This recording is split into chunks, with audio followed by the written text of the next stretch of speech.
Hi, I'm Dan and welcome to the Airbrush Garage. If you're new here, welcome. If you're returning, thanks for coming back.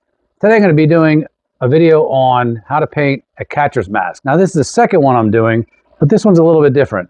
It's just black and white, but I'm going to be going over my approach and some of the things I had to deal with this particular helmet that I haven't run across before.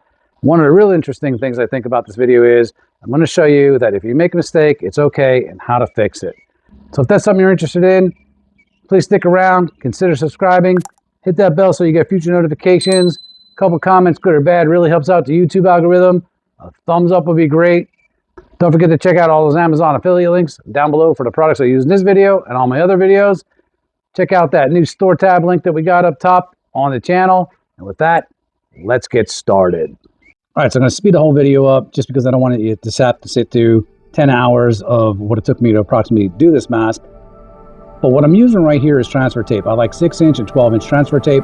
The unique thing about this mask that I haven't run into in any of the other masks that I've done for helmets is that the padding all didn't come out.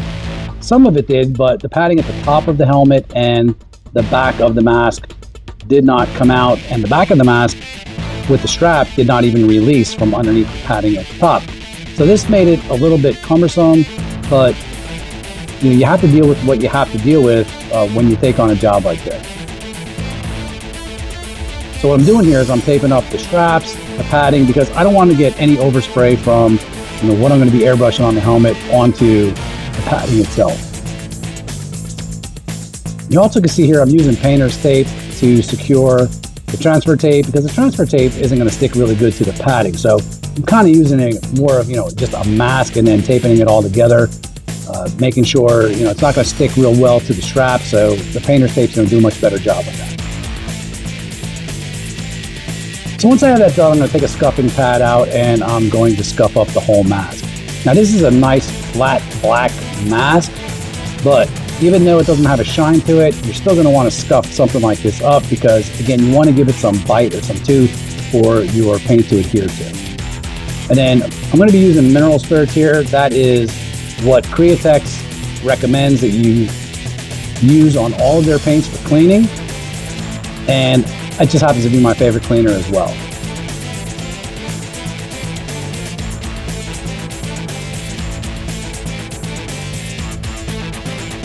All right, so now I'm taking out my 6-inch transfer tape and I'm gonna tape off the whole mask. I like doing it with the transfer tape because you want as little wrinkles as possible. If you were to do this with just painter's tape and try to tape up the whole mask, you're gonna have a lot of overlapping pieces of tape, and that becomes very difficult to cut, and it becomes very difficult to spray because it's gonna lead to a lot of bleed through or bleed under the tape.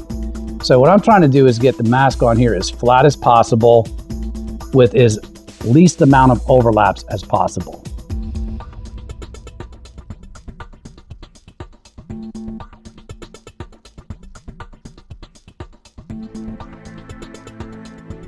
All right, so off camera, I sketched out my design on the one side of the mask. Now what I'm doing is I'm taking tracing paper and I'm tracing over my design.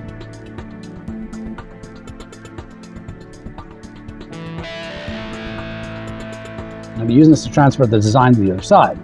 So what I decided to do is get some graphite paper, take my tracing paper, place it over top to transfer my design. Now I wanted to be very careful and gave myself some register marks basically from the design on the other side so I have an exact mirror image on the other side of the helmet.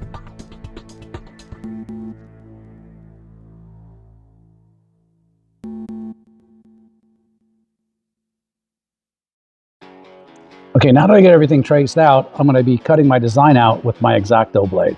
The key to cutting with transfer tape with an X-Acto blade is making sure that you have a super sharp, brand new blade. These will dull pretty quickly, but it'll be enough to cut out this entire design. The other key to cutting with an X-Acto blade is making sure that, or trying to lift up the blade as least as possible when you're doing a cut. All right, now I skipped over to where I got all of the transfer tape off and just left the parts of the transfer tape on the design that I don't want to paint. So this is a black and white design, And I'm just going to take out some good old wicked opaque white. And I'm going to start putting the first layer on. Now you don't want to build this up too quick.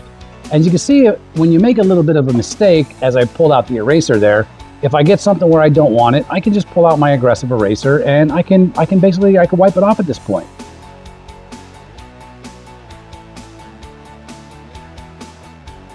Another mistake that I saw after I got done the mask, and you'll see later, you see that blue piece of painter's tape over too close to my design. Overspray is going to get around that and it's going to take shape of the tape. So I want to build this up relatively slow. It's going to take me about 3-4 layers or coats of opaque white to get it to where I want it to be. Again, don't go too fast, too quick.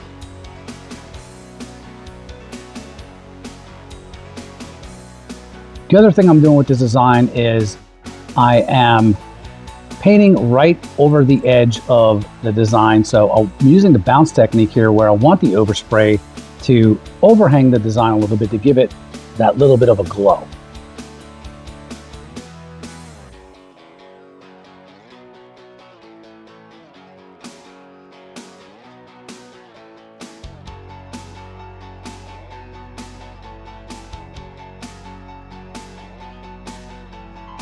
If you get anything too far out of whack here, again, you can take some reducer on a cloth to wipe some areas off that you don't want if you got a little carried away. You could also take out, again, you could take out an aggressive eraser to sharpen up some lines. So there's a couple different ways you can control what you're doing.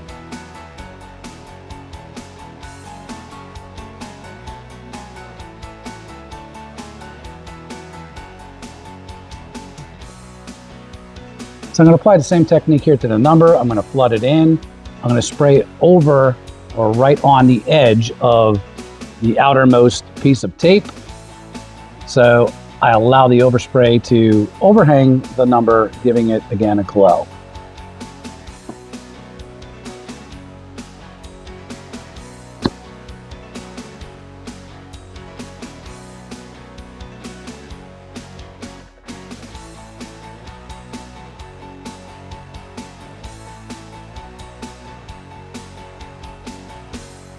Now I'm just flooding in the tear on the top on both sides.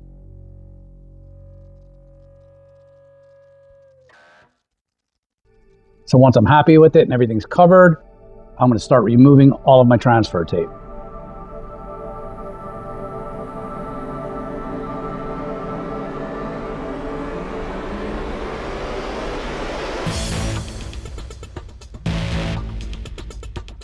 The tool I'm using to take this transfer tape off is a weeding tool or a vinyl weeding tool.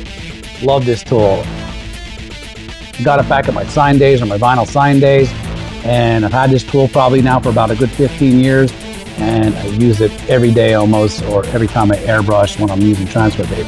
As you can see, I'm cleaning up and sharpening up some areas, again with my aggressive eraser, because especially with a mask you get a lot of contours. It's really hard to keep the tape down to a point where you don't get any spray, even though you're at a 90-degree angle to what you're spraying as much as possible. You're still going to get a little bit of overspray underneath the tape. And again, you can just sharpen it up with your eraser. So you can see me wiping off with a nice clean cloth there. I got some overspray where that tape was, where the painter's tape was. It was too close to the design, but luckily it wasn't very heavy. It didn't wait too long, and I was able to basically just wipe it off.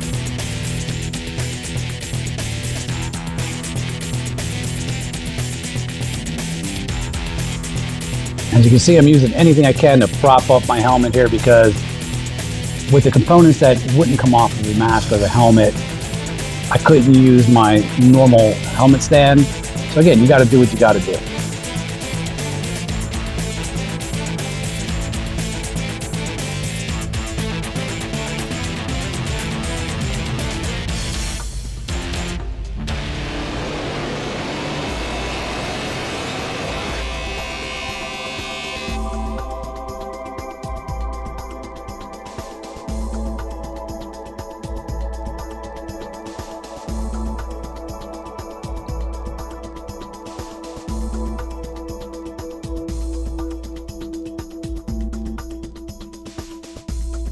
All right, so now I'm going to the back of the mask, and this is where I'm going to show you how I took care of one of the mistakes I made. So the first C that I put on, I cut this out with, or the template out with a Cricut, and I was going for a white edged C and an aqua, basically an aqua colored inner part of the C. And as you can see, there's a lot of little tiny, text. I didn't like that. So all they did was take some reducer on a rag, wiped it right off, took a scuff pad to it, and decided I'm going to spray this in because I didn't want all of that writing behind the C. So I'm just going to fog in some white here. Making sure everything's covered, give it a little wipe down, take some of the overspray around the edges away. Now I'm going to take my C again from the Cricut. By the way, Cricut makes great stencils. This happens to be removable vinyl. I like to make stencils out of that. I'm going to place that on there. Now this is a custom color that I mixed up as well to try to match the logo that the customer gave me. As you can see the transfer tape too on the edges, just to make sure the overspray doesn't get anywhere. I take it off and there you go.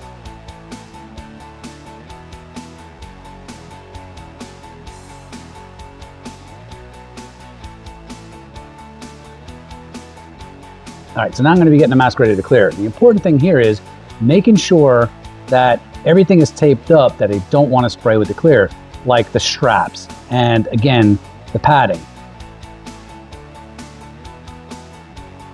Be very careful with something like this of covering the straps and not having the tape be onto the surface that you want to clear, because if it is and you clear it, it's going to pull off the clear on the surface that you want, and that is definitely what you don't want. I'm also putting some tape on the snaps because I don't want to put a 2-3 coats of clear on the snaps, because the first time you snap anything to it, it's just going to crack right off, and you don't want those cracks to lead down to the surface of the actual mask itself. I just feel it creates a weak point. So you want to be careful with what you're taping. So now I'm putting a tack coat on. Whenever I spray clear, it's just my method. I like to put a tack coat on. What I mean by that, it's kind of a very thin, quick coat. And then I like to feel and see where it's tacky, or when it's tacky enough to put the next coat on.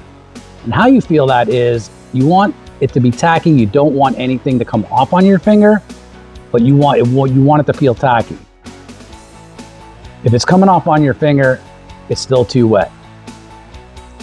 So as I put the first coat on, I put a nice even coat on, and as I do more coats, I like to go a little bit slower, a little heavier.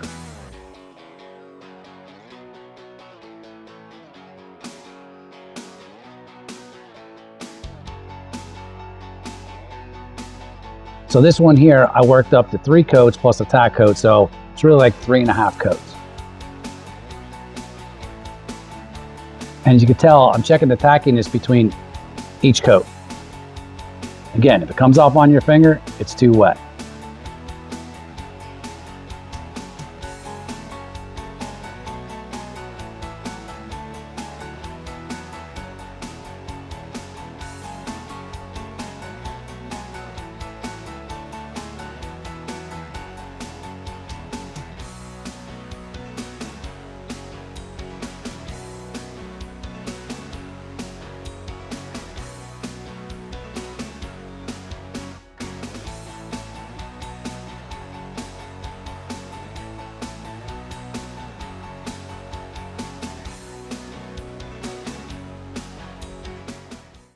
All right, there you have it. Another catcher's mask done and in the books. Hope you got something from this video. If you did, you guys know the drill. Consider subscribing, hit those links. It all helps out with the channel. I really appreciate it, you guys. We're growing, and it's all because of you. So with that, we'll see you in the next video.